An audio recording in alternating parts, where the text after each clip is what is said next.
Hello, my name's Jackie Worsfold and I'm the Legacy Manager here at Royal Star Garter. Working in the Legacy Department, I read wills every day.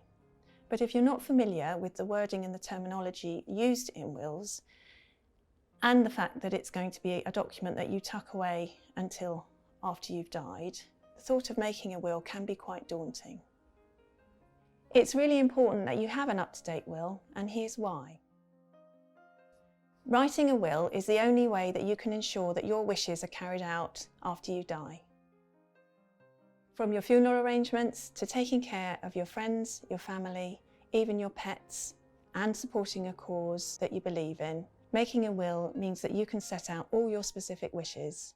And if it's all set out clearly in your will, it makes it easier for your family and your friends to sort out your affairs at a very sad time. So what reasons do people give for not making a will? They assume that everything will go to their relatives anyway. They think they're too young to make a will. They think they don't have anything to leave. They think the process of making a will is expensive and long-winded. So let's look at each of those reasons and see if we can bust some of those myths.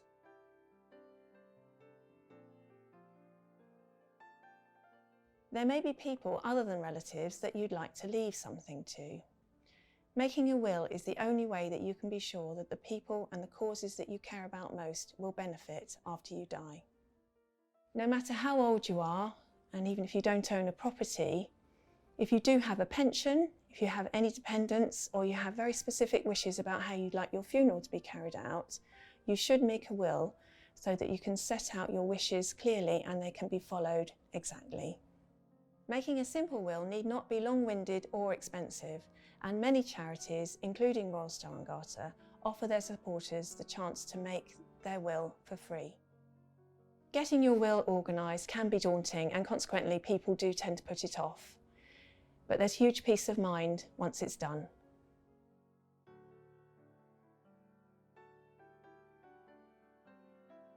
If you do have a will, don't forget that you should get it reviewed every 5 years or so, as circumstances will change throughout your life. Also, you should review your will when there's been a major change in your life, such as if you get married, if you get divorced or separated, if you have new children or grandchildren, if someone in your will dies before you, or if the person you've named as your executor dies before you or is no longer willing or able to take on that role. There are a number of ways you can write your will, and we'll touch on those later. But firstly, let's have a look at what happens if you die without a valid will.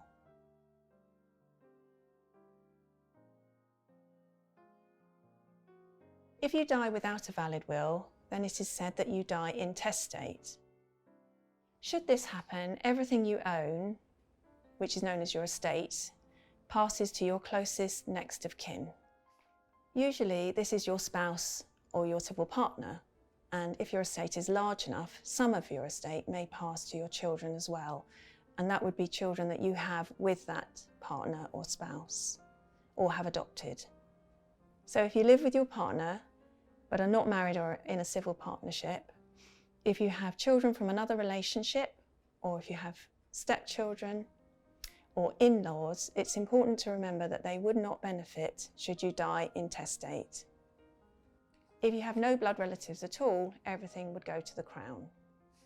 So you can see how important it is that you have a valid will, so that your friends, your family, and the causes that you care about can benefit should you die.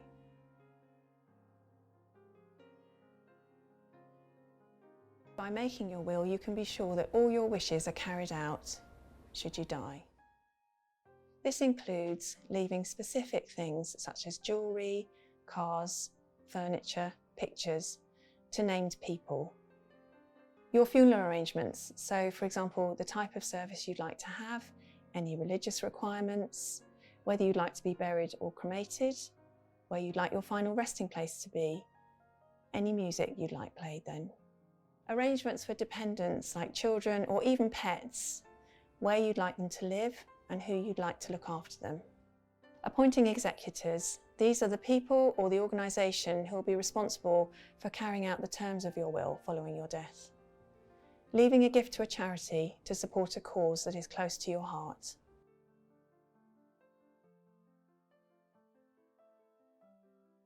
So how do you go about making your will?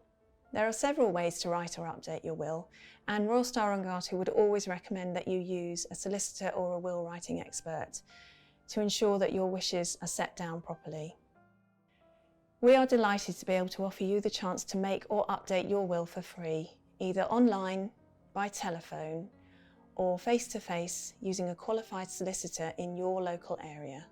We will be covering how to write your will in more detail in our next video. But in the meantime, if you'd like to find out more information about will writing or our free wills offer, please visit our website or give me a call for an informal chat about how we can help you write your will. I look forward to hearing from you.